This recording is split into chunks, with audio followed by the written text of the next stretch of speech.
The three-row SUV segment is one of the most hotly contested in the industry, and it's growing in more ways than one. The 2024 Grand Highlander gets the grand name and convention not for its style or features, but because it offers more space for people and cargo inside its elongated body, with most of the stretch going to a roomy third row. Mazda's current CX-9 crossover has long been a favorite in the segment, but the larger and more premium 2024 CX-90 is poised to move the company's biggest SUV into the luxury territory. It's a 17-foot-long family CUV with seating for up to 8 that engages the driver like no other.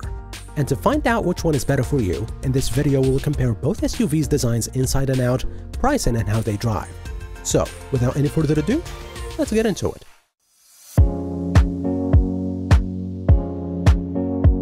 The Grand Highlander is technically the sixth three-row SUV in Toyota's lineup, and while it's not the worst looking, it certainly isn't the best looking SUV in the class. The low grille seems too big and takes up a ton of real estate on the front end, and without the limited or platinum model's 20-inch wheels, the base model's 18 inches make it look very odd. That said, the headlights and taillights are sharp, the front bumper has great angles, and there is a silver trim piece just above the upper grille that ties the whole look together. The muscular and athletic side profile is sleek and dynamic, but is surprisingly devoid of any major swoop and lines or creases. Around the back, LED taillights extend into the tailgate, which is handsomely sculpted, and dual rear exhaust outlets are integrated into the rear bumper, adding a touch of sportiness to the design.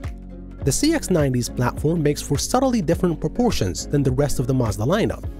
A long hood and short front overhang emphasize the rear-biased drivetrain. The front end mixes Mazda's current shield grille with more squared-off headlights than the squinty units on the CX-50.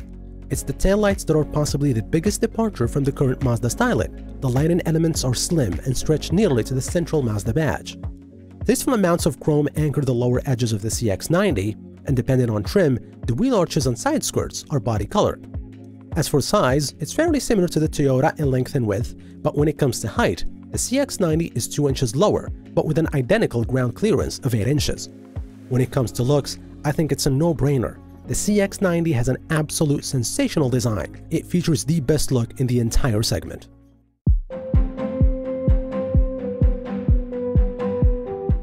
Jumping inside, the Grand Highlander's interior is mostly great. The Platinum model uses plenty of high-quality leather, while the base XLE opts for pleather instead. With the former, the seats, door panels, center console, and dash are all covered in genuine stuff, even higher up where most people won't usually touch. And Toyota opted for rubberized buttons and controls instead of metal dials common in other SUVs. The only questionable thing is the interior trim options. Both the faux wood and geometric black plastic look and feel cheap for an otherwise premium cabin. Every Grand Highlander gets a standard 12.3-inch touchscreen with Toyota's audio multimedia system. The home screen is clean, responses are smartphone quick, and wireless Apple CarPlay and Android Auto may connect in your own device a breeze. The Limited and Platinum models boast a bigger 12.3-inch digital instrument cluster as opposed to the base 7-inch unit. But it's way too busy. Speed, maps, road signs, and the power delivery on the hybrid model all clutter up the cluster to an annoying level. While it may not be large, the Mazda's interior is mighty classy and makes a strong impression at first glance, at least in the relatively high trim levels. Leather is standard on all but the base Turbo Select trim, with nicer Nappa leather options on higher trims. The low, wide dash has nice main panels that are upholstered and stitched. Areas that you won't be interacting with as directly are covered in soft-touch plastics.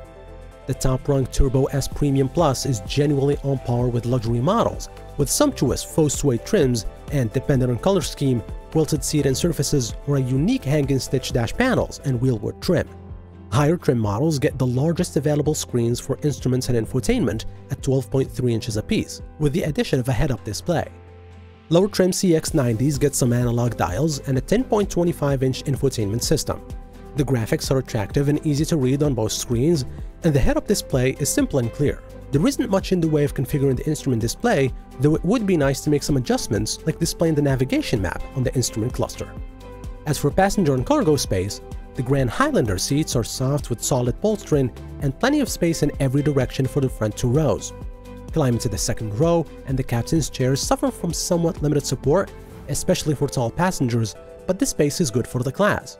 Third row access is impressively easy with the sliding seats and is big enough for 2 adults to sit back there comfortably for long periods of time, thanks to above-average headroom and legroom.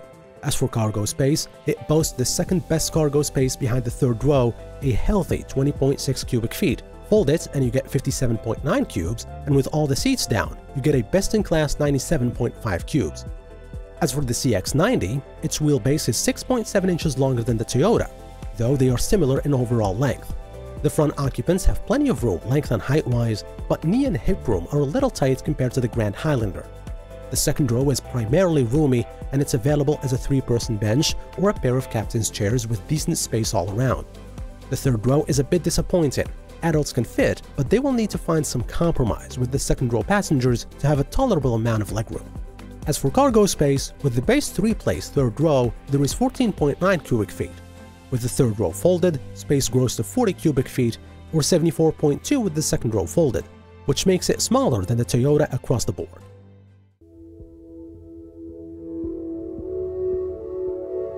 When it comes to pricing, to get a Grand Highlander, you'll be paying a premium. The base XLE model starts at $44,400, which is around $3,500 more than the base CX-90. Next is the Limited at around $49,000 and Platinum at $54,900. All-wheel drive is an $1,100 extra. If you want the hybrid model, it starts at $46,000, with the rest of the trim levels going up from there.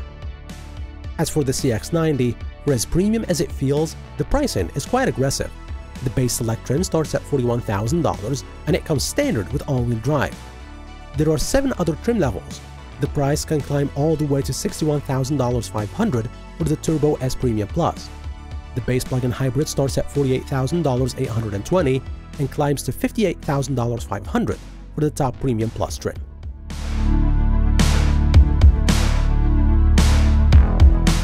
When it comes to driving and handling, the Grand Highlander offers 3 engine options. The base model comes with a turbocharged 2.4-liter 4-cylinder engine, which is enough if you don't live anywhere with elevation. The mid-range hybrid with the 2.5-liter engine, meanwhile, is even less powerful than the base 4-cylinder, delivering just 245 horsepower by comparison. The Hybrid Max powertrain might be the best option in the entire class. It combines the same turbocharged 4 from the base model with a battery pack and motors on each axle, giving this version a healthy 362 horsepower and 400 pound-feet. And the Hybrid Max is surprisingly fast, almost like a RAV4 Prime without the plug. It hustles up hilly roads that can challenge the base gas model without breaking a sweat. The base Grand Highlander uses an unobtrusive 8-speed automatic and the hybrid gets a CVT. Strangely though, the Hybrid Max uses an old-school 6-speed auto that definitely feels clunkier than the better 8-speed. Even with all that heavy battery on board, the Grand Highlander handles well for the 3-row SUV. The suspension borders on stiff compared to some of the softer SUVs in its segment, but it makes up for that slight rigidity with excellent cornering ability. The perfectly weighted steering delivers just enough road feel, while there is a shockingly minimal amount of body roll, especially for such a big SUV. As for the CX-90, unlike the CX-9 it replaces, it runs its engine lengthwise rather than sideways, and the all-wheel drive system mainly sends power to the rear rather than the front. The base engine for the CX-90 Turbo is a turbocharged 3.3-liter inline-6 that makes 280 horsepower and 332 pound-feet of torque. There is a CX-90 Turbo S that has a higher output making 340 horsepower and 369 pound-feet of torque. Both engines feature a 48-volt electric motor placed between the engine and transmission that provides hybrid assist. Sort of in between the 6-cylinder engines is the plug-in hybrid. This uses a version of Mazda's tried-and-true naturally aspirated 2.5-liter 4-cylinder, and it's paired with an electric motor, but it's much larger and more powerful. The electric motor on its own makes 173 horsepower and 199 pound-feet of torque.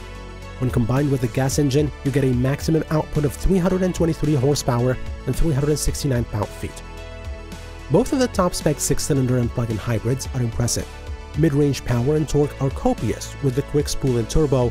It's a bit of a shame, however, that it runs out of revs quickly, redlining at 6,500 RPM because it's a really fun engine. As we've come to expect from Mazda, the CX-90 steers and turns superbly.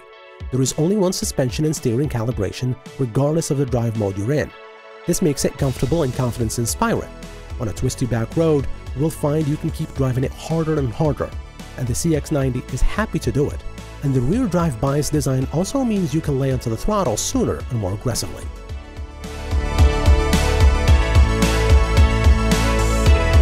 So, which one should you get? Well, I think it's really simple. If you want space, practicality, and a family-oriented SUV, then the Grand Highlander is the SUV to get.